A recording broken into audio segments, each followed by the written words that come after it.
मैं अगली खबर की तरफ रुख कर रही हूं और आपको बता दें, अगली खबर जो है हम आपको बताने जा रहे हैं। भोपाल कॉलेज परीक्षाओं पर कोरोना इफेक्ट दिखाई देने लगा है।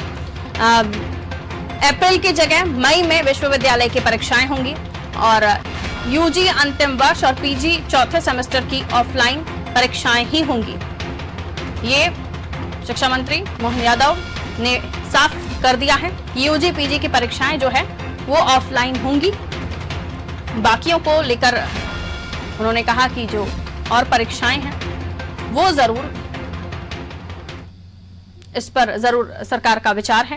वैभव गुप्ता जानकारी दे रहे हैं। यूजी पीजी की परीक्षाएं जरूर ऑफलाइन कराने की बात कही जा रही है, लेकिन इस मामले में अगर देखा जाए तो यूजी पीजी के स्टूडेंट्स तो यही कह रहे हैं कि भाई हमारे लिए कोरोना नहीं है, बाकी स्टूडेंट्स के लिए कोरोना है।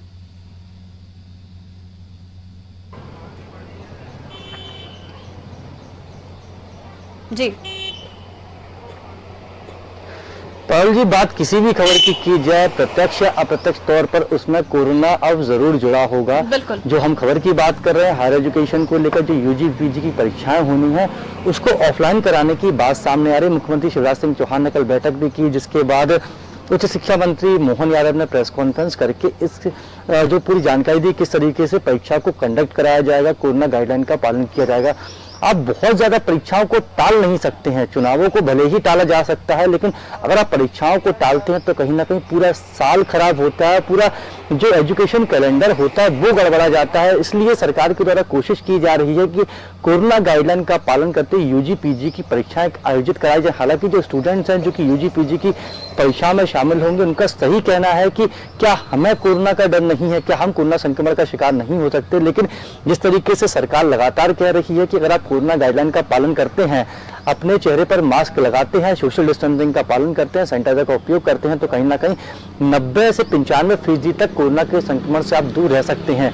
अगर सरकार परीक्षा आयोजित नहीं करेगी तो परीक्षा डिले होती जाएगी और फिर कहीं ना कहीं जो दबाव है वो सरकार पर नहीं आएगा, क्योंकि सरकार को एग्जाम लेने हैं, सरकार को रिजल्ट बनाना है, परीक्षाएं जो देनी है वो स्टूडेंट्स को देनी है, तो उनको सीधे 2 साल की परीक्षा देनी होगी। क्योंकि अगर हम देखते हैं कि किसी भी स्टूडेंट का 1 साल का गैप होता है तो कहीं ना कहीं सीधा जो असर है उसके आने वाले भविष्य पर पड़ता है, आने वाले उसके कैरियर पर पड़ता है। इसलिए सरकार के द्वारा कोशिश की जा रही है कि कोरोना गाइडलाइन का पालन कराते हुए यूजी पीजी की परीक्षा आयोजित की जाए। हालांकि जो स्टूडेंट्स हैं वो बिल्कुल सही कह रहे हैं कि क्या कोरोना से डर हमें नहीं है, कि कोरोना का संक्रमण हमें ग्रसित नहीं कर सकते। तो सरकार हर किसी संभावना पर विचार कर रही है कि किस तरीके से परीक्षाओं को चरणबद्ध तरीके से आयोजित कराया जाए, ताकि जो परीक्षा केंद्र हो वहां पर एक समय में कम से कम विद्यार्थी उपस्थित हों और उन कम से कम विद्यार्थियों की उपस्थिति में परीक्षा आयोजित की जाए। ये भी साफ होता ही है कि जैसे जैसे स्कूल में परीक्षाएं होती हैं, कॉलेजेस में एग्जाम होते हैं, तो उन्हें चिंता रहती है कि इसका रिजल्ट आए तो हम अगले जो हमारे टारगेट्स हैं उन्हें कंप्लीट करें, यानी आगे जो उन्हें पढ़ाई करनी है उसके बारे में तैयारी करें।